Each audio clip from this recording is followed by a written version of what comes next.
नमस्कार फ्रेंड्स, मैं अनिल। आज अपन ज्योग्राफी की बात करेंगे। ज्योग्राफी का लेसन स्टार्ट करेंगे, इंडियन ज्योग्राफी।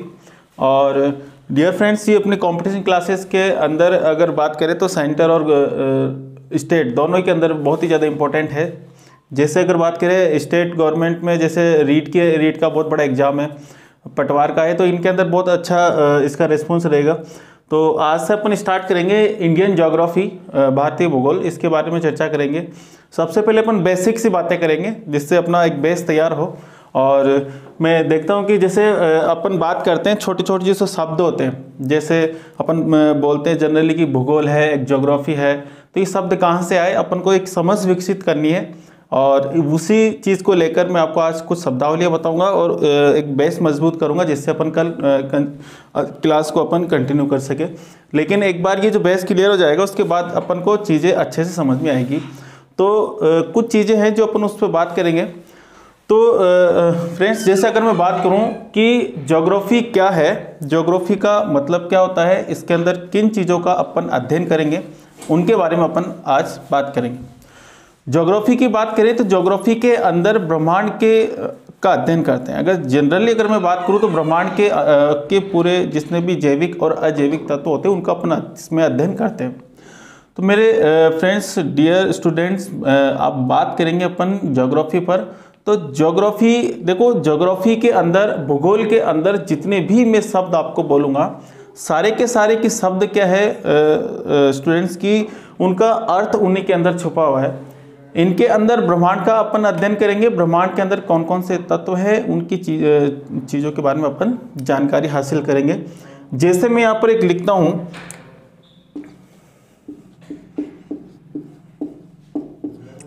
ज्योग्राफी। ये जो ज्योग्राफी जो शब्द है, इस ज्योग्राफी शब्द के पीछे पूरी की पूरी ज्योग्राफी यहाँ पर टिकी हुई है। जैसे अगर मैं बात करूं तो ये जो शब्द है, ये शब्द कहाँ से आया, ये शब्द का मतलब क्या है, इसके ये शब्द क्या कहना चाहता है, और अपना सिलेबस के अंदर ज्योग्राफी का क्या डिमांड है। देखो, रीट का होगा या फिर किसी का भी होगा, एसएससी का होगा। तो डियर फ्रेंड्स, ज्योग्राफी की मैं बात करूं तो ज्योग्राफी उस सिलेबस में क्यों डाला है और क्या डिमांड करता है, किस लेवल पर क्वेश्चन पूछे जाते हैं, तो वहां से अपन बात करें तो यहाँ से ज्योग्राफी की मैं बात करूं, पूरे विश्व के वैज्ञानिक जो थे ये ब्रह्मांड का अध्ययन कर रहे थे। और अगर मैं बात करूं पूरे विश्व के वैज्ञानिकों में, तो पूरे विश्व के वैज्ञानिकों की मैं बात करूं तो यूनान व रोमन के जो वैज्ञानिक थे उन्होंने ज्योग्राफी पर सबसे अच्छा अध्ययन किया, यानी कि सबसे अच्छे मत प्रस्तुत किए। यानी कि अगर मैं बात करूं ज्योग्राफी पर तो सबसे ज़्यादा जो अच्छे मत प्रस्तुत किए तो यूनान व रोमन, यूनान और रोमन, यूनान व रोमन, यहाँ के वैज्ञानिकों ने अपने सबसे अच्छे मत प्रस्तुत किए। तो दोस्तों, मैं बात कर रहा था ज्योग्राफी शब्द पर। तो ये जो ज्योग्राफी जो शब्द है, इस ज्योग्राफी शब्द की मैं बात करूं तो अगर मैं इस शब्द को दो भागों में तोड़ूं, जिसको अपन कहते हैं संधि विच्छेद, ठीक है, अगर मैं इसको दो भागों में तोड़ूं तो जैसे एक शब्द तो ये हो गया जो, और दूसरा शब्द जो हो गया वो हो कौन सा हो गया, ग्राफी। जो की मैं बात करूं तो जो शब्द है, ये जो शब्द का मतलब अगर मैं बात करूं तो धरती हो सकता है या फिर पृथ्वी हो सकता है। क्या हो सकता है, पृथ्वी हो सकता है। ग्राफी का मतलब होता है वर्णन करना, वर्णन करना, यानी कि धरती या फिर पृथ्वी का अगर अपन वर्णन करते हैं तो उसी को क्या कहते हैं, ज्योग्राफी कहते हैं। मैंने कहा कि शब्द, जितने भी शब्द हैं उनका अर्थ उन्हीं के अंदर छुपा हुआ है। अब मैं बात करता हूं ये ज्योग्राफी शब्द का यूज सबसे पहले किसने किया, इसका जो शब्द है ये कौन सी भाषा के अंदर है, इन सारी चीजों का अपन अध्ययन करने वाले हैं। और धीरे धीरे आप सभी को सारी चीजें पता चल जाएगी। आज अपन एक बेसिक सी बात बता रहा हूं मैं, बिल्कुल अपन वो बात कर रहे हैं जहां से ज्योग्राफी स्टार्ट होती है। ठीक है दोस्तों, चले आगे। अगर मैं बात करता हूं इन ज्योग्राफी की मैं बात करूं तो यहां पर अगर मैं बात करूं बच्चे, तो देखो यहां पर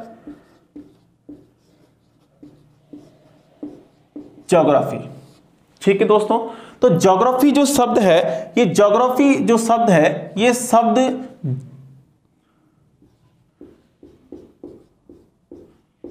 जोग्राफिया शब्द से बना है। कौन से शब्द से बना है? जोग्राफिया शब्द से बना है।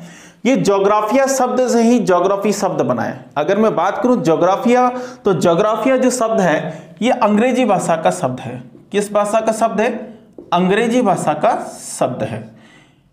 जोग्राफिया शब्द कौन सी भाषा का शब्द है? अंग्रेजी भाषा का शब्द है। अगर मैं बात करूं ज्योग्राफी शब्द की, तो ये जो ज्योग्राफी शब्द है, ये जो ज्योग्राफी शब्द है, ये ज्योग्राफी शब्द, ये ज्योग्राफी जो शब्द है, ये ज्योग्राफी शब्द जो है ये ग्रीक भाषा का शब्द है। ग्रीक भाषा का शब्द, ठीक है। अगर मैं इस ज्योग्राफिया शब्द की मैं बात करूं, तो ये ज्योग्राफिया जो शब्द है मूल रूप से, ऐसे तो अंग्रेजी मूल रूप से बात करूं, मैं मूल रूप से बात करूं तो मूल रूप से ये ग्रीक भाषा का शब्द है।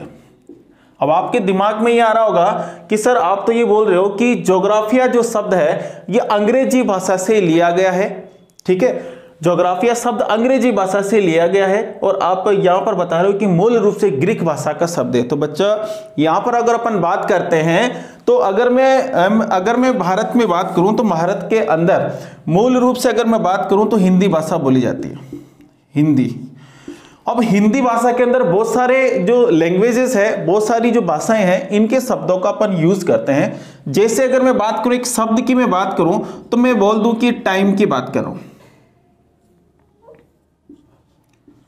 टाइम की बात कर रहा हूं। जो टाइम शब्द है, ये टाइम शब्द अगर मैं बात करूं तो मूल रूप से तो अंग्रेजी भाषा का शब्द है,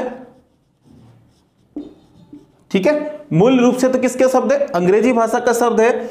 अगर मान लो कि इंडिया का कोई ऐसा वैज्ञानिक है, कोई ऐसा विद्वान है, किसी चीज पर रिसर्च कर रहा है, तो उसके आसपास में हिंदी भाषा बोली जाती है, तो वो क्या करेगा कि मान लो कि कोई वैज्ञानिक है और वो कहां का है? भारत का।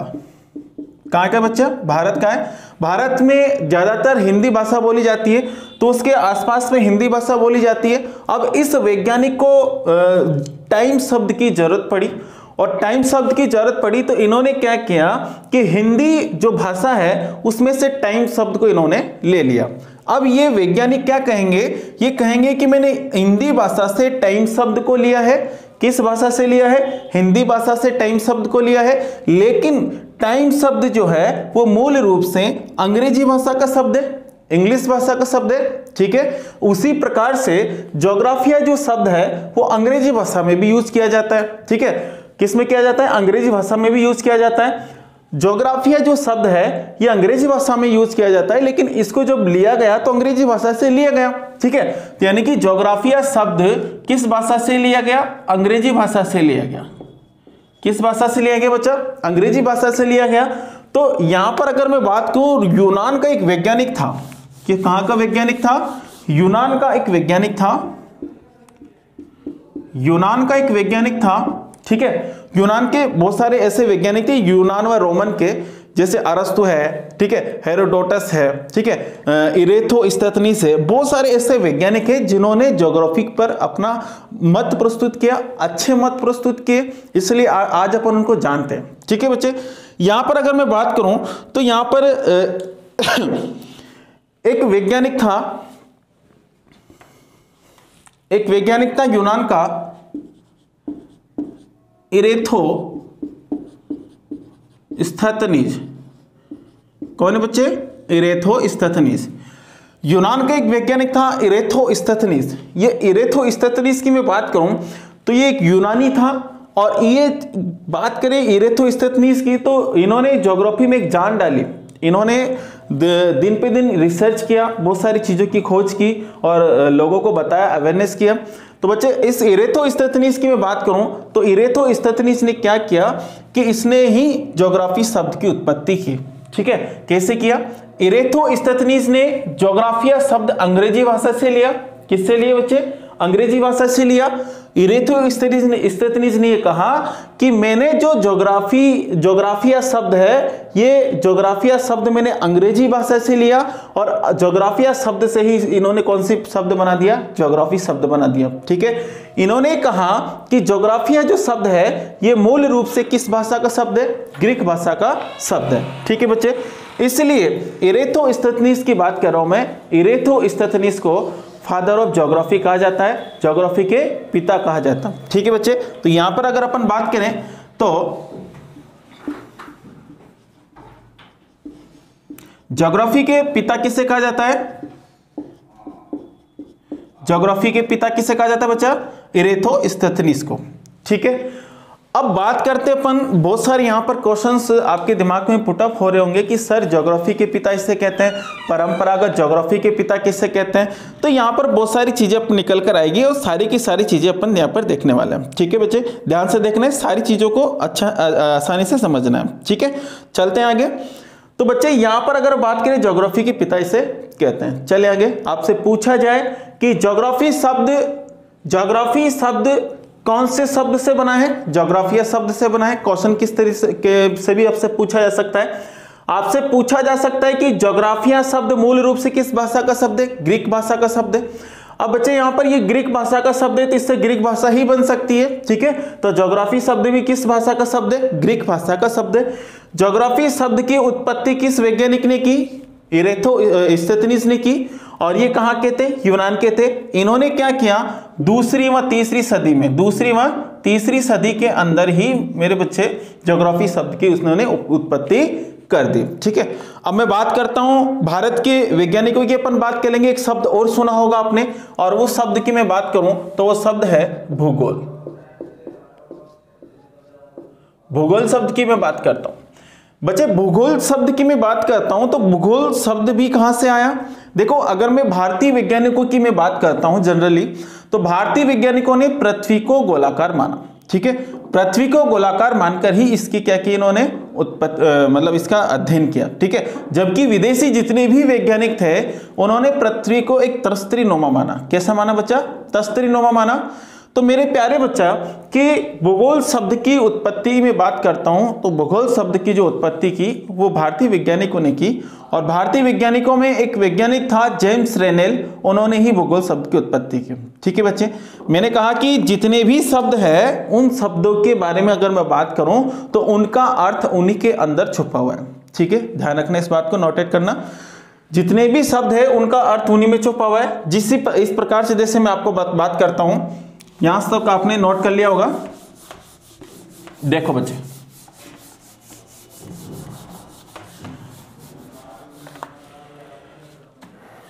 देखो बच्चे, यहां पर अगर अपन बात करते हैं,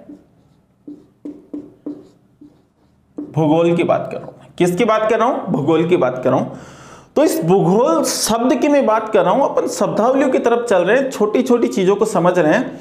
कल अगर अपन देखो, एक बात होती है कि जैसे अपन चल रहे हैं, ठीक है, अपन को पता नहीं है, एक कच्चे रास्ते में चल रहे अपन पक्के रास्ते की तरफ, पक्का रास्ता अपन ढूंढ रहे हैं। जब अपन कच्चे रास्ते को पार करेंगे तभी पक्के रास्ते पर जाएंगे। तो ये एक कच्चा रास्ता, ये एक बेस है जिसको बोलते हैं आधार।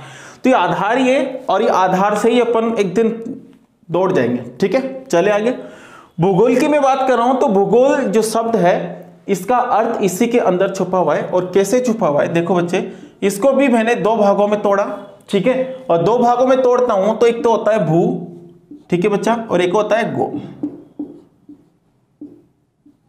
ठीक है, एक तो होता है भू और एक होता है गोल होता है। भू का मतलब क्या होता है? भू का मतलब अगर मैं बात करूं भू की, तो भू का जो अर्थ होता है, भू का अर्थ होता है भूमि, ठीक है, धरती, या फिर अपन कह सकते हैं पृथ्वी। ठीक है बच्चे, और गोल आप सभी जानते हो कि गोल क्या होता है? जो चारों तरफ से गोलाकार हो, जो चारों और से गोलाकार,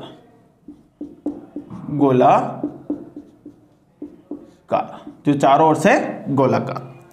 यानी कि अगर मैं बात करूं, मैंने आते ही क्लास जैसे स्टार्ट करी तो मैंने कहा था कि ज्योग्राफी या फिर भूगोल की मैं बात करूं तो इसके अंदर ब्रह्मांड का अध्ययन किया जाता है। किसका अध्ययन किया जाता है? ब्रह्मांड का अध्ययन किया जाता है। यहां से एक डेफिनेशन तैयार हो रही है अपने लिए, और वो डेफिनेशन क्या है बच्चा? देखो बच्चे, भारत का एक वैज्ञानिक था जेम्स रेनेल।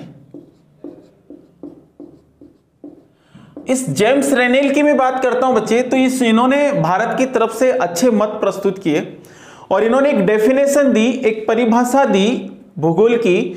इन्होंने कहा कि ब्रह्मांड के अंदर एक ऐसी संरचना, ब्रह्मांड के अंदर एक ऐसी संरचना जिसको अपन क्या कहते हैं, भूमि कहते हैं, धरती कहते हैं, पृथ्वी कहते हैं। ठीक है बच्चे, जेम्स रेनेल ने कहा कि ब्रह्मांड में एक ऐसी संरचना जिसको भूमि कहो, धरती कहो या पृथ्वी कहो, और जो चारों तरफ से गोलाकार की हो, इसके अध्ययन को ही क्या कहा जाता है, भूगोल कहा जाता है। ठीक है बच्चे, यहां तक कोई दिक्कत किसी को दिक्कत नहीं है ना। ब्रह्मांड में एक ऐसी संरचना जिसे धरती कहा जाए, ठीक है, पृथ्वी कहा जाए या फिर भूमि कहा जाए, जो चारों तरफ से गोलाकार की हो, इसके अध्ययन को ही क्या कहते हैं बच्चे, भूगोल कहते हैं। यहां तक समझ में आया, नोटेट किया आपने। और ये बात किसने कही, जेम्स रेनेल ने कही। इसलिए मेरे प्यारे बच्चा, भारतीय भूगोल के पिता, भारतीय भूगोल के पिता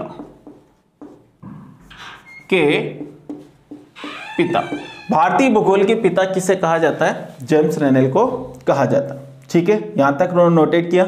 तो अपन ने आज देखा है ज्योग्राफी शब्द की उत्पत्ति, भूगोल शब्द की उत्पत्ति। अब अपन आपको लेकर चलता हूं मैं आपको भारत की तरफ, क्योंकि इंडियन ज्योग्राफी, भारतीय भूगोल के बारे में अपन चर्चा करने वाले हैं। ठीक है, चले बच्चे, तो यहां पर अगर अपन बात करते हैं तो भारतीय भूगोल की अपन बात करेंगे।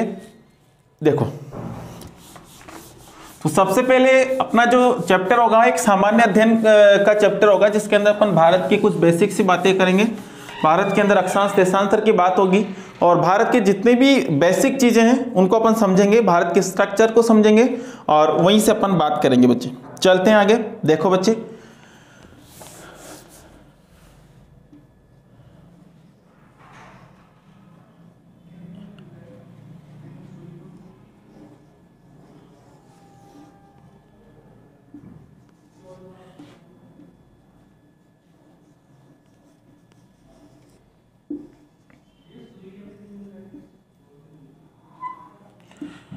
देखो बच्चों, ये अपना भारत है, भारत का अपना मैप है और इस भारत के मैप से अपन बहुत सारी चीजें, इस मैप से बहुत सारी चीजें सीखने वाले हैं। तो मेरे प्यारे बच्चा, आज जो अपन बात करेंगे वो अपन कुछ ऐसे अक्षांश हैं जहां से क्वेश्चन पूछे जाते हैं और वो जो अक्षांश है वहां से बार बार क्वेश्चन पूछे जाते हैं। छोटी छोटी चीजें हैं।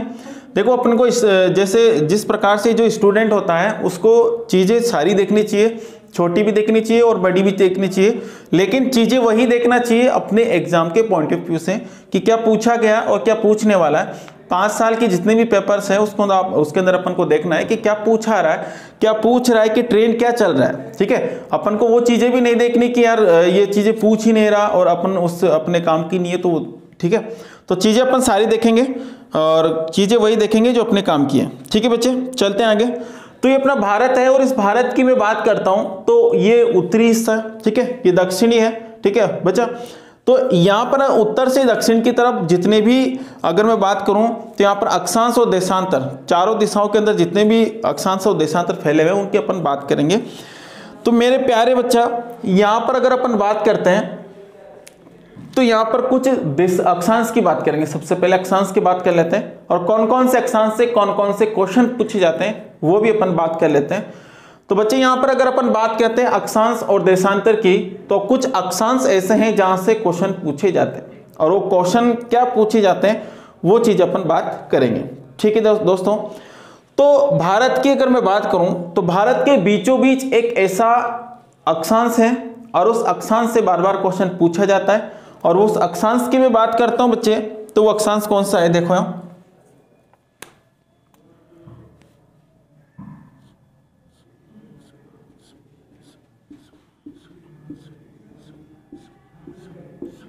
ये अक्षांश है। और इस अक्षांश की मैं बात करता हूं तो 23.5 डिग्री है, 23.5 डिग्री उत्तरी अक्षांश, उत्तरी अक्षांश। अब आप ये मत कहना कि सर उत्तरी क्यों है, दक्षिणी क्यों है, तो सारी चीजें अपन समझेंगे। आज जो अपन बात कर रहे हैं कि बिल्कुल मैं एक बेसिक सी बात कर रहा हूं और चीजें आज जो बताऊंगा उनको वही समझ लेना कि हाँ इसको उत्तरी अक्षांश ही बोलते हैं। ठीक है। 23.5 डिग्री उत्तरी अक्षांश कहते हैं, या फिर इसी को कहते हैं बच्चे कर्क रेखा। कर्क रेखा, ठीक है बच्चे, कर्क रेखा या फिर 23.5 डिग्री उत्तरी अक्षांश की अपन बात करते हैं। चले आगे।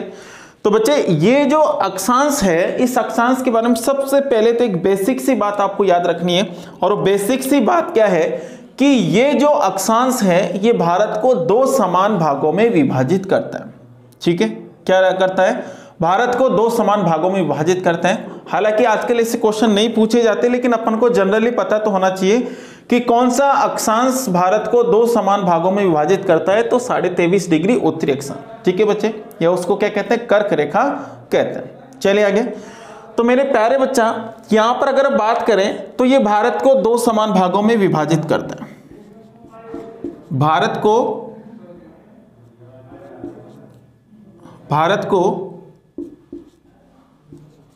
2 समान भागों में बांटता है। ठीक है बच्चे, भारत को 2 समान भागों में ये बांटता है। ठीक है, अब मैं बात करता हूं कि भारत के अंदर से गुजरता है, तो भारत के कितने स्टेट से गुजरता है, ये भी बात पूछी गई है। तो पूछी गई तो याद तो रखना ही अपन को। देखो मेरे प्यारे बच्चा, सबसे पहले अगर मैं बात करूं इस वाले हिस्से की, तो इस वाले हिस्से की मैं बात करता हूं बच्चे, तो इस वाले हिस्से की मैं बात करता हूं, तो यहां पर कौन सा स्टेट है? ठीक है, स्टेट वाइज अपन बात करेंगे, देखते हैं अपन कौन कौन से स्टेट से गुजर रहा है, और उन सभी चीजों के बारे में अपन देखते हैं। देखो बच्चे, यहां पर ये आ गया गुजरात, ये क्या आ गया? गुजरात आ गया। ठीक है बच्चे, गुजरात के बाद में अगर मैं बात करता हूं तो यहां से अपना प्यारा सा राजस्थान आ जाएगा, अपना प्यारा सा रंगीलो राजस्थान। ठीक है, राजस्थान की मैं बात करूं तो राजस्थान की अगर मैं बात करूं इधर की तरफ, तो ये जो भाग है ये आ जाएगा बच्चा एमपी। ये क्या आ जाएगा?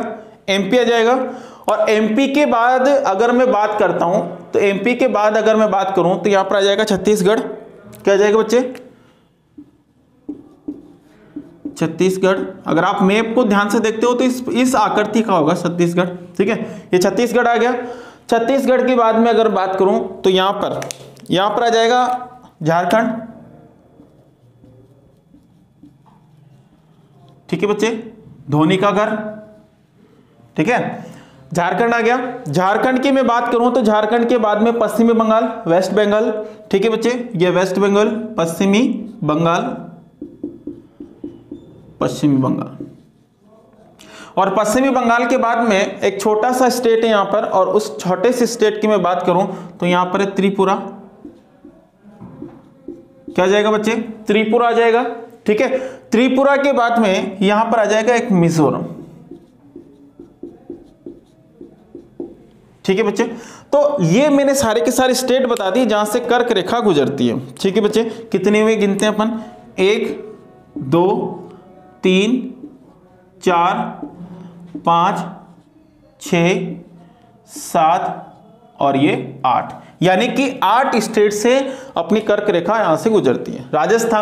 भारत में अगर मैं कर्क रेखा की बात करूं तो 5 स्टेट से गुजरती है। कितने स्टेट से गुजरती है बच्चे? 5 स्टेट से गुजरती है। अगर मैं बात करूं यहां पर, तो ये जो दिशाएं हैं, ठीक है, उत्तर दक्षिण पूर्व पश्चिम, तो उत्तर दक्षिण पूर्व पश्चिम की मैं बात करूं तो यहां पर सबसे अगर पश्चिमी स्टेट की बात करूं तो गुजरात है। ठीक है, गुजरात, राजस्थान, एमपी, छत्तीसगढ़, झारखंड, पश्चिम बंगाल, त्रिपुरा और मिजोरम। ठीक है, सबसे पूर्वी कौन सा हो गया? ठीक है, उधर से मिजोरम हो गया। तो सबसे अब क्वेश्चन किस टाइप से पूछे जाते हैं अपन को? क्वेश्चन पूछे जाते हैं कि कर्क रेखा जो भारत में प्रवेश करती है वो कौन से स्टेट से करती है? तो कहां से कर रही है दोस्तों? तो सबसे पश्चिम में कौन सा हो गया? गुजरात, और सबसे पूर्वी कौन सा हो गया? मिजोरम। या फिर आपको ऐसे कह देगा कि निम्न में से कर्क रेखा कौन से स्टेट से गुजरती है, तो 3 आपको अदर दे देगा और 1 इनमें से आपको दे देगा। या फिर आपको ऐसे क्वेश्चन पूछ लेगा कि कर्क रेखा भारत के कौन से स्टेट से नहीं गुजरती, तो 4 इसमें से दे देगा और 1 अदर दे देगा, तो आपको अदर ढूंढना है।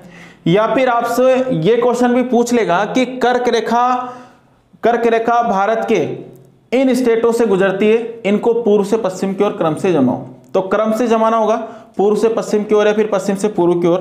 तो क्वेश्चन कैसे भी पूछा जाए उनका आंसर अपन को देना है। ठीक है बच्चे, चले आगे। ठीक है बच्चे, देखते हैं। तो यहां से आपको ये सारी चीजें याद रखनी है। चल रहे, अब देखो एक ट्रिक जो होती है, बहुत सारे बच्चे बोलते हैं कि सर ट्रिक भी बताया करो, तो ट्रिक भी बता देता हूं इसकी, ताकि आपको याद रहे। ठीक है बच्चे, हाँ देखो बच्चे, अगर मैं ट्रिक की बात करूं तो एक यहां पर मैं एक सूत्र आपको बताता हूं, मैं एक ट्रिक बताता हूं आपको मैं। और वो ट्रिक जो है, वो ट्रिक क्या है, गुरुम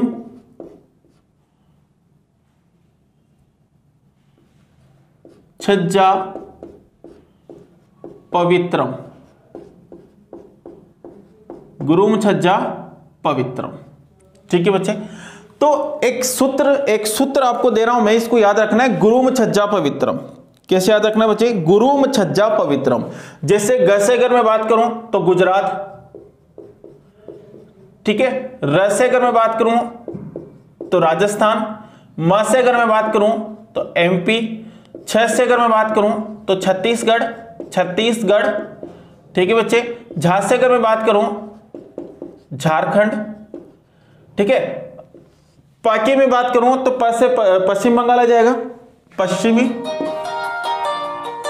पश्चिमी बंगाल, क्या जाएगा बच्चे, पश्चिमी बंगाल आ जाएगा। ठीक है, पश्चिमी बंगाल आ जाएगा। और अगर मैं बात करूं पश्चिमी बंगाल के बाद में त्रि से तो त्रिपुरा और म से मिजोरम। तो सारे के सारे आ गए, यानी कि गुजरात, राजस्थान, एमपी, छत्तीसगढ़, झारखंड, पश्चिमी बंगाल, त्रिपुरा और मिजोरम। 1 2 3 4 5 6 7 और 8। तो एक ट्रिक है अपनी गुरुम छज्जा पवित्रम। तो बच्चे यहां पर अगर मैं बात करूं तो पश्चिम से पूर्व की ओर, पश्चिम से पूर्व की ओर, यानी कि ये जो जिले हैं, सॉरी ये जो स्टेट है, इनको पश्चिम से पूर्व की ओर अपन इस प्रकार से क्रम से जमा सकते हैं। ठीक है, चले आगे। तो इस चीजों को इस प्रकार से देखना है। तो कर्क रेखा से अब कोई भी क्वेश्चन आपको पूछे तो आपको बताना है, कोई भी किसी प्रकार का क्वेश्चन आपको पूछा जा सकता है बच्चे। चले आगे, देखते हैं अभी आगे।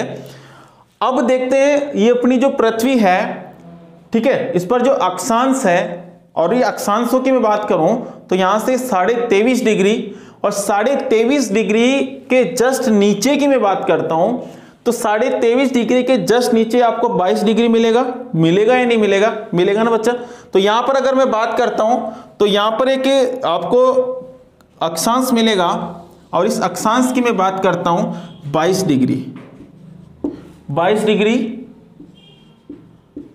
उत्तरी अक्षांश, 22 डिग्री उत्तरी अक्षांश।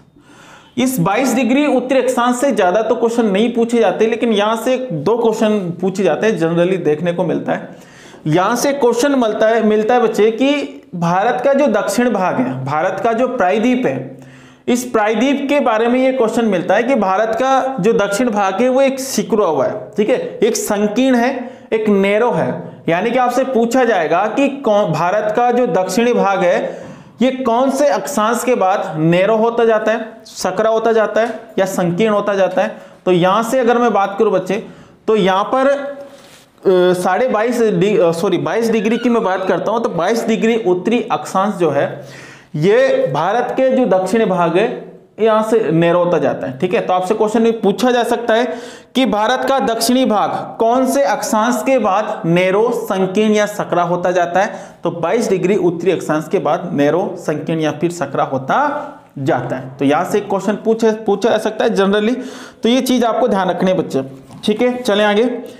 देखो 23.5 डिग्री के जस्ट नीचे तो 22 डिग्री हो गया, लेकिन 23.5 डिग्री, ये जो 23.5 डिग्री है, इससे जैसे जैसे ऊपर की तरफ चलेंगे बच्चे तो अक्षांशों की संख्या बढ़ती जाएगी। ठीक है, नीचे जाएंगे तो घटती जाएगी, ऊपर जाएंगे तो बढ़ती जाएगी। ठीक है, तो 23.5 के ऊपर क्या 24 मिल सकता है क्या आपको? आप कहोगे बिल्कुल सर मिल सकता है 24 तो वहां पर। ठीक है, कोई दिक्कत ही नहीं है। चले आगे देखते हैं बच्चे, इसी को पढ़ते हैं अपन और इसी की बात करते हैं अपन। देखो, आशा करता हूं कि सारी चीजें आपकी समझ में आई होगी और सब अपना फीडबैक दे बच्चे। और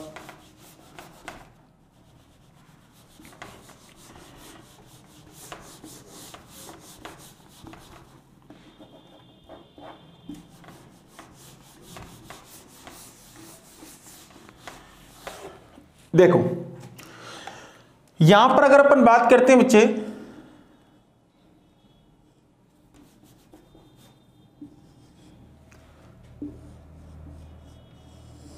देखो यहां पर अगर अपन बात करते हैं बच्चे, तो ये आता है यहां पर 23.5 के जस्ट ऊपर की मैं बात करता हूं, तो यहां पर आता है 24 डिग्री, 24 डिग्री उत्तरी अक्षांश।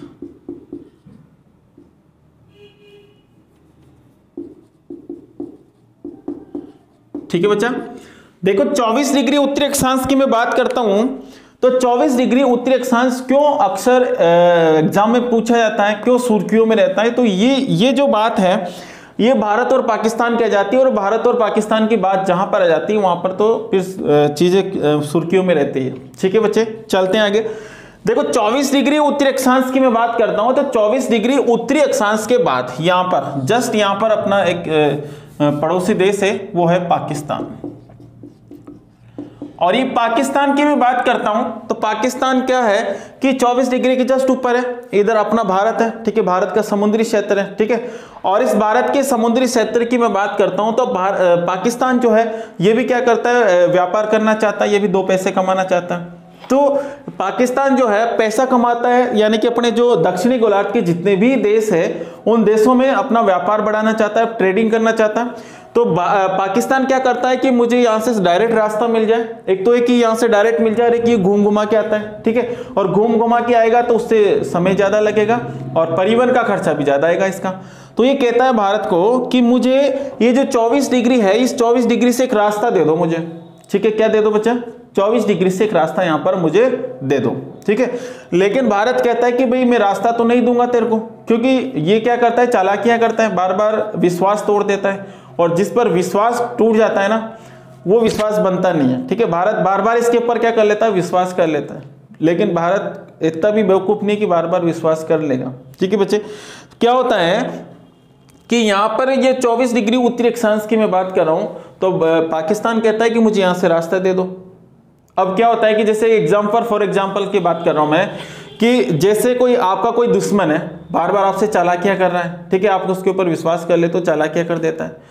तो ये क्या है कि ये पाकिस्तान भारत जैसे बोलता है, भारत मना कर देता है। मना इसलिए कर देता है कि अपन यहाँ पे इसको रास्ता दे दें, क्या पता अपने इधर जो लोग रहते हैं उनको ये परेशान करना स्टार्ट कर दे। जैसे मैं आपको एग्जांपल बता रहा था अभी, कि जैसे कोई आपका दोस्त है, वो दोस्त आपको कहे कि मुझे आपके कमरे में से, आपके मकान में से जगह दे दो मुझे। ठीक है, बाहर जाने के लिए, भली जगह देने के लिए रास्ता हो, लेकिन आप उसको नहीं दोगे। इसलिए नहीं दोगे कि भाई अपने घर में से रोज रोज निकलेगा, क्या पता कब क्या कर जाए, इसका विश्वास ही नहीं है, पहले भी विश्वास तोड़ चुका ही है। ठीक है, तो बच्चे यहां से भारत इसको मना कर देता है, और मना करने के बाद फिर आपको पता ही है क्या है, इसकी गंदी हरकत है। ठीक है, ये पीछे से वार करता है, और पीछे से वार करने का मतलब है कि ये बार बार यहां पर आतंकवाद करता है, गोली बारूद करता है। ठीक है, अभी गोली बारूद करता है, 1960 की बात है, 1960 के आसपास की बात है, बार बार यहाँ पर पंगे करता है, और पंगे करता है तो फिर भारत जो है परेशान हो जाता है। ठीक है, ऐसे भारत सोचता है कि यार मैं अपने विकास में ध्यान दूं, या फिर विकास करने में, या फिर इन ऐसे लोगों से लड़ने में लूं। तो भारत कहता है कि चलो ठीक है यार, ये आना चाहता है तो आने दो, इसको भी देख लेंगे। एक तरीके से भारत के लोग जो भारत क्या कर देता है, समझौता चाहता है, भाई इसके ऊपर एक समझौता कर लेते हैं, क्या चाहता है अपन बैठ के बात करते हैं। ठीक है, 1960 की बात है। तो मेरे प्यारे बच्चे, यहां से भारत पाकिस्तान वालों को बुलाया गया, और बुलाया गया तो यहां पर एक मीटिंग हुई, यानी कि एक समझौता हुआ।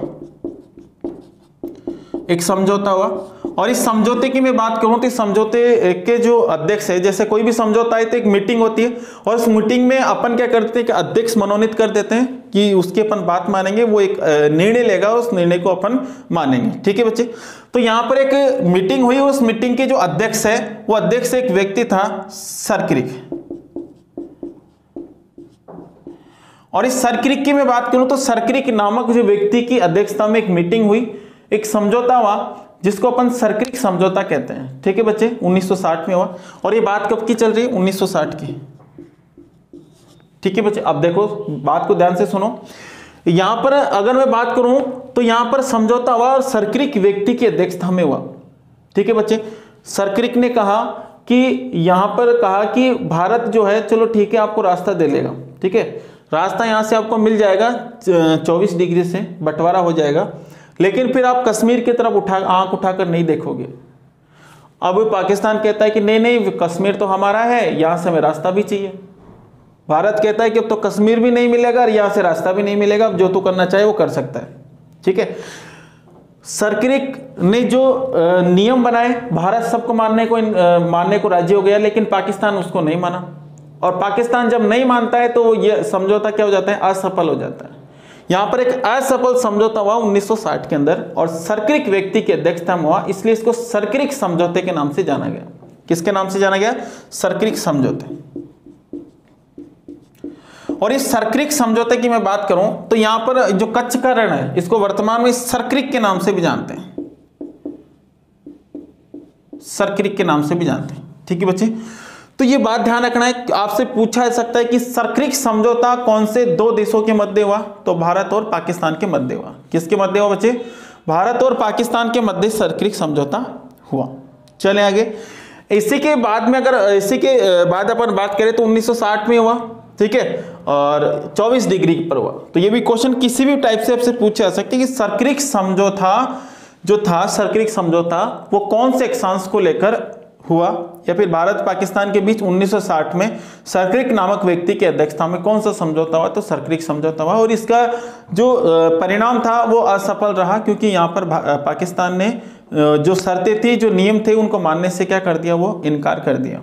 ठीक है बच्चे, वर्तमान में विवादित है और चलता रहेगा। ठीक है, अब मैं बात करता हूं बच्चे आगे, अब मैं बात करता हूं आगे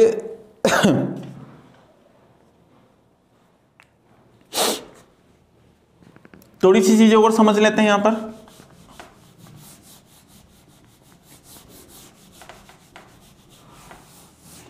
देखो बच्चे, यहां पर अगर मैं बात करता हूं बच्चे भारत की मैं बात करता हूं तो भारत के और भी ऐसे अक्षांश हैं जहां से क्वेश्चन पूछे जाते हैं, और वो क्वेश्चन कौन कौन से पूछे जाते हैं वो चीज अपन देखने वाले हैं।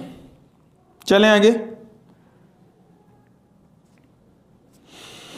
देखो बच्चे, यहां पर अगर मैं बात करता हूं तो अपन ने क्या पढ़ा? एक तो यहां पर अपन ने 23.5 डिग्री पढ़ा, ये अपन ने यहां पर 24 डिग्री पढ़ा, और ये अपन ने यहां पर 22 डिग्री पढ़ा। यानी कि पर लग रहा है कि 23.5 के नीचे अक्षांश घटते जा रहे हैं और घटते जाएंगे तो बच्चे यहां पर 16 डिग्री आ जाएगा। ये कौन सा डिग्री आ गया? 16 डिग्री उत्तरी अक्षांश। तो यहां से भी बहुत सारे क्वेश्चन पूछे जाते हैं 16 डिग्री उत्तरी अक्षांश से, और ये बार बार एग्जाम में पूछा जा रहा है बच्चे। और बात करें यहां से तो देखते हैं कौन कौन सी चीजें यहां से पूछी जा रही है। तो 16 डिग्री उत्तरी अक्षांश की बात करें, जिस प्रकार से भारत को दो समान भागों के अंदर 23.5 डिग्री यानी कि कर्क रेखा बांटती है, उसी प्रकार से 16 डिग्री उत्तरी अक्षांश की बात करता हूं तो यहां पर भी एक पर्वतमाला है, और उस पर्वतमाला की मैं बात करूं तो पश्चिमी जो तट है अपना, वहां पर यह पर्वतमाला है, उसका नाम है सह्याद्री पर्वतमाला। सह्याद्री पर्वतमाला। और इस सह्याद्री पर्वतमाला की बात करूं तो आपसे क्वेश्चन पूछा जाए कि सह्याद्री पर्वतमाला भारत के कौन से तट पर है? तो पश्चिमी तट पर है। ये कौन सा हो गया? पूर्वी तट। और ये कौन सा हो गया? पश्चिमी तट। ठीक है बच्चे, यहां पर अगर अपन बात करते हैं तो सह्याद्री पर्वतमाला को दो समान भागों में 16 डिग्री उत्तरी अक्षांश बांट रखा है। ठीक है बच्चे, ये दो चीजें आपको याद रखिए। सह्याद्री पर्वतमाला को दो समान भागों में कौन बांटता है? 16 डिग्री उत्तरी अक्षांश। देखो बच्चे, अगर ये दो समान भागों में बट गए है तो ऊपरी हिस्से को अपन बोलते हैं उत्तरी सह्याद्री पर्वतमाला, और नीचे वाले हिस्से को क्या बोलेंगे? दक्षिणी सह्याद्री पर्वतमाला। यानी कि ये कौन सा हो गया? ये कौन सा हिस्सा हो गया? दक्षिणी सह्याद्री पर्वतमाला।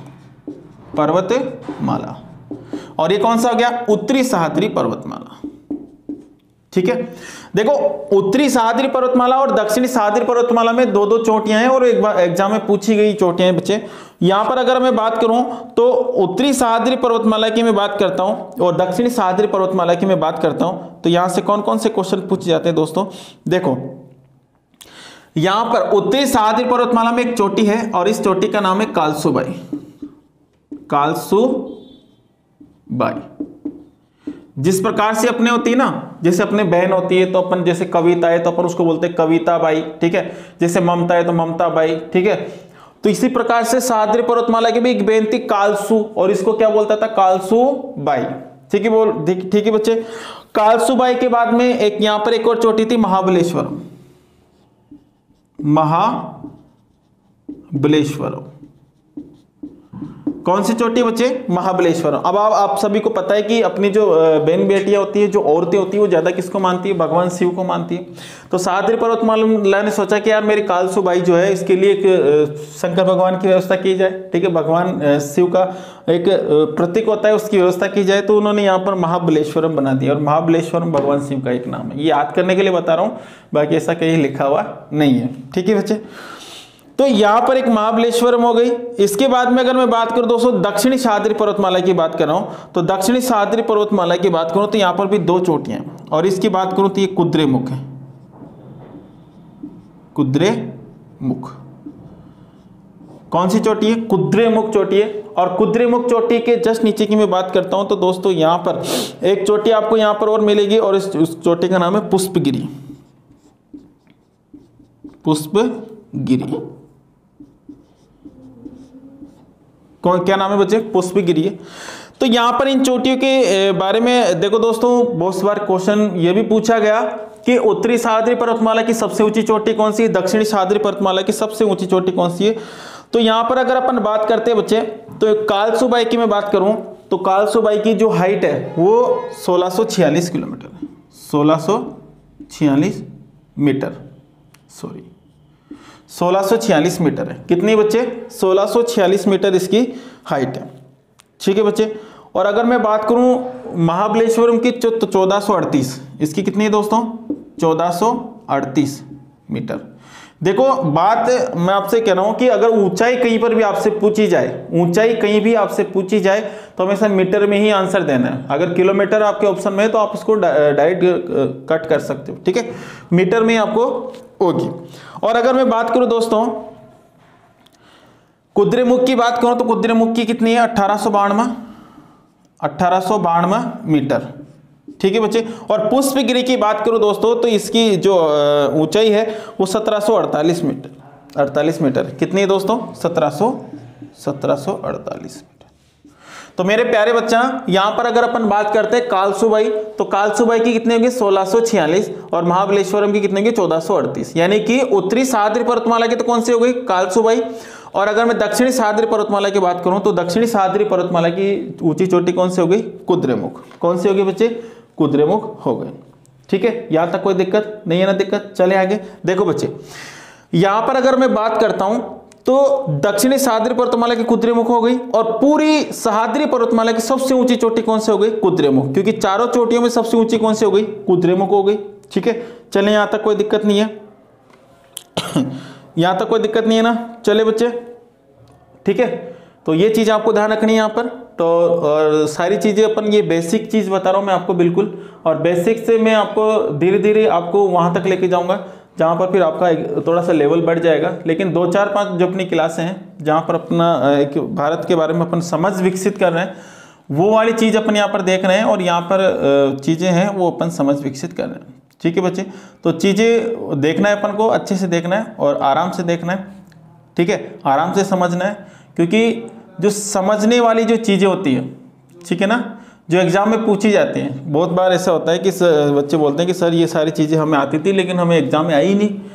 तो देखो चीज़ें तो सारी आती है, लेकिन जो एग्जामर होता है वो बहुत खतरनाक दिमाग वाला होता है। वो आप ही में से होता है, वो इधर उधर ठकोरे खाने वाला, खा के गया हुआ इंसान होता है। तो उसको पता है कि स्टूडेंट को कहाँ पे परेशानी होगी, ठीक है। तो वो डायरेक्ट क्वेश्चन नहीं पूछेगा, आपको घुमाकर पूछेगा, ठीक है बच्चे। तो वो सारी चीज़ें आपको ऐसे इस तरीके से करना है, ठीक है। देखो पढ़ने की मैं बात कर रहा हूँ तो पढ़ने में थोड़ा सा अपन बात कर लेते हैं। आज फर्स्ट क्लास में मैं डायरेक्ट आकर क्लास लेने लग गया। तो बच्चे देखो, किसी भी चीज़ की आप तैयारी कर रहे हो तो तैयारी जब आप करना स्टार्ट कर दिए हो तो फिर पीछे मत हटो, ठीक है। देखो तैयारी जैसे आप स्टेट गवर्नमेंट की कर रहे हो या फिर सेंट्रल गवर्नमेंट की कर रहे हो, किसी की भी आप तैयारी कर रहे हो, तो बच्चे मेरा कहना यह है कि आप रोज़ का एक प्रैक्टिस पेपर सोल्व करो, ठीक है। उस रोज़ के एक प्रैक्टिस पेपर वो जो है वो आपका तैयारी में 4 चांद लगा देगा, ठीक है बच्चे। कैसे लगाएगा मैं आपको कैलकुलेशन करके भी बता सकता हूँ कि किस तरीके से आपको वो होगा। जैसे मैं आपको एक एग्जाम्पल फॉर एग्जाम्पल दे रहा हूँ। जैसे आपने स्टार्ट किया फर्स्ट दिन से, जैसे आपने आज एक टेस्ट दे लिया, ठीक है, आपने फॉर्म भरा, ठीक है। अब क्या होता है कि थोड़ा सा तो ये भी पता होना चाहिए आपको कि जिस दिन से नोटिफिकेशन निकलता है बच्चे उसी दिन से स्टार्ट करते हैं कि अपन यहाँ से आज से स्टार्ट करते हैं कि यार वैकेंसी आ गई अब तो तैयारी करना है। लेकिन सिलेक्टेड वही बच्चे होते हैं जो पहले से तैयारी करते हैं, ठीक है ना। देखो नोटिफिकेशन आ जाए तब तक तो आपका कोर्स कंप्लीट होना जाना चाहिए, और जिसका कोर्स कंप्लीट हो जाता है नोटिफिकेशन तक सिलेक्शन वही लेकर जाता है, ठीक है। जो अपवाद होते हैं वही निकलते हैं, बाकी तो सिलेक्शन नोटिफिकेशन तक जिसका कोर्स है पूरा हो जाता है वही बाहर निकलते हैं, ठीक है। एग्जाम क्रैक वही करता है, ठीक है बच्चे। क्या होता है कि आपको एक रणनीति बनाकर चलना है। जिस प्रकार से एक योद्धा होता है वो युद्ध में उतर जाता है तो उसके पास सारी चीज़ होगी तभी वो जीत पाएगा, नहीं तो उसका दुश्मन मार के चला जाएगा। तो मेरे प्यारे बच्चा, यहाँ पर अगर अपन बात करते हैं तो आपको जैसे आप 1 महीने तक रोज एक टेस्ट पेपर देखते हो, तो एक टेस्ट पेपर, ठीक है, और एक टेस्ट पेपर में कितने क्वेश्चन आते हैं? 150 मान लो। अरे मैं तो कम से कम क्या, मैं तो कह रहा हूँ कि 100 ही मान लो तुम, तो 100 क्वेश्चन आते हैं एक टेस्ट पेपर में, ठीक है। और एक टेस्ट पेपर आपने दिया, ठीक है, और आपने 30 दिन तक दिया, तो कितने क्वेश्चन हो गए 30 दिन तक? 3000 क्वेश्चन हो गए। और ये 3000 क्वेश्चन, इन 3000 क्वेश्चन की मैं बात करूं तो 3000 क्वेश्चन अगर आपने 1 महीने में कर लिया, ठीक है, 3000 क्वेश्चन आपने 1 महीने में कर लिया और आपने 4 महीने तक भी कंटिन्यू ऐसा कर लिया, कितने? 4 महीने तक, तो 4 × 12 यानी कि 12000 क्वेश्चन हो गए आपके। और ये 12000 क्वेश्चन वो है कि कहीं ना कहीं एग्जाम में पूछे हुए हैं, ये क्रीम है और ये एग्जाम में पूछे जाएंगे, इन्हीं के बेस पे पूछे जाएंगे। अगर मेरे को कह दे कि जो सर ज्योग्राफी से आप 5 क्वेश्चन बनाओ, तो मैं क्या करूंगा कि 5 क्वेश्चनों में से 3 क्वेश्चन तो मैं यहीं से ले लूंगा, 5 क्वेश्चन में से 3 क्वेश्चन तो मैं यही ले लूंगा, ठीक है। रुको नहीं, 3 क्वेश्चन तो यहीं से ले लूंगा मैं, ठीक है। कैसे करूंगा? 3 क्वेश्चन में यहीं से ले लूंगा, 2 क्वेश्चन मैं खुद बनाऊंगा। ये 3 क्वेश्चन यहां से मैं इसलिए ले रहा हूं क्योंकि क्वेश्चन पूछे गए हैं तो पहले, और पूछे गए हैं तो इनमें मेरे को कोई दिक्कत नहीं है क्योंकि कोई रिट लगने वाली नहीं है, क्योंकि एग्जाम में पूछे गए तो सही है।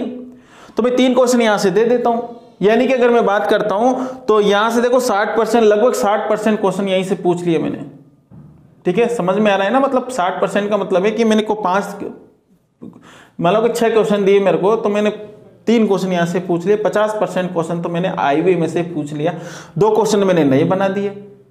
तो मेरे प्यारे बच्चा, कहने की बात है कि कोचिंग जब आप करते हो कहीं से भी, तो कोचिंग आप कर रहे हो, आप पढ़ रहे हो टीचर से, तो वो टीचर से जो आप पढ़ रहे हो वो माना कि 50% ही आपके काम में आएगा, और 50% यहाँ से अगर आप नंबर गेन करते हो तो यहाँ से 30% आप यहाँ से 30 से 40% पुराने क्वेश्चन पढ़ के भी कर सकते हो। और सिलेक्शन लेने के लिए आपको कितना 50 से 60% चाहिए, यहाँ पर आपका 80% बैठ रहा है, ठीक है ना। यानी कि ये जो क्वेश्चन है ये क्वेश्चन करना ही करना है। अरे क्वेश्चन, अब बहुत सारे बच्चे होते हैं कि सर हमारा कोर्स पूरा ही नहीं हुआ तो हम क्वेश्चन क्यों करें? तो बच्चा क्वेश्चन तो करना है आपको, ठीक है। क्वेश्चन आप बोली से आंसर की देख लो, उसके टिक मारते जाओ, ठीक है। आपकी आंखों के सामने तो आएगा, अगर एग्जाम में आ गया तो कर दोगे आप, ऑप्शन से भी कर देते हैं अपने तो ऑब्जेक्टिव वाइज, ठीक है ना बच्चे। तो इस तरीके से आपको साथ के साथ रोज का एक टेस्ट पेपर भी देना है बच्चे, ठीक है। आप कसम खा लो कि मुझे तो पेपर देना है, एक टेस्ट पेपर तो जरूर ही देना है। अगर आपने साथ के साथ टेस्ट पेपर देना शुरू कर दिया, बड़े अच्छे से कोचिंग ले रहे हो, ठीक है, तो फिर कोई दिक्कत नहीं, आपका सिलेक्शन कोई भी नहीं रोक सकता। अगर आपने कोचिंग कर रहे हो, पढ़ रहे हो, आपको क्वेश्चन करने का तरीका ही पता नहीं है, तो कोई आपका सिलेक्शन रुक सकता है, ठीक है। तो चीज़ें सारी साथ में लेकर चलो, और आज के लिए इतना ही। कल अपन फिर से क्लास के साथ जुड़ेंगे और कल अपन बहुत सारी चीज़ें पढ़ेंगे। तो मेरे प्यारे बच्चा, नोट्स बनाइए, कॉपी में अच्छे से मेंटेन कीजिए और कल अपन बात करेंगे। ठीक है। जय हिंद, जय भारत।